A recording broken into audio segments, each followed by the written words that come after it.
Hello everyone, today I want to talk to you about a devastating tornado disaster that occurred in Mississippi and Alabama in the past few days. On Friday night, multiple tornadoes tore through several towns, leaving behind a trail of destruction and causing at least 26 deaths. The rural towns of Silver City and Rolling Fork in Mississippi were hit by a reportedly mile-wide tornado, along with Winona and Amory in Alabama. The massive supercell storm also brought hail the size of golf balls. As a result of the tornadoes, many homes and businesses have been destroyed and people are still trapped under rubble. The impact of this disaster has been truly devastating for many communities in the affected areas. Families have lost loved ones, homes have been destroyed, and many people are left without power and basic necessities.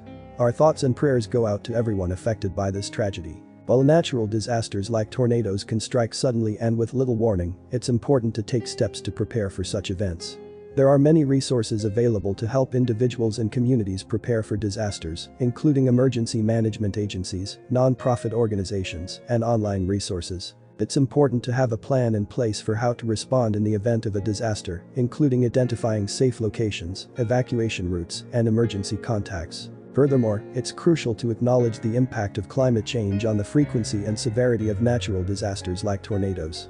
Climate change has been linked to the increased likelihood of extreme weather events, including tornadoes, and we must take action to address this urgent threat. In conclusion, the recent tornado disaster in Mississippi and Alabama has had a devastating impact on many communities.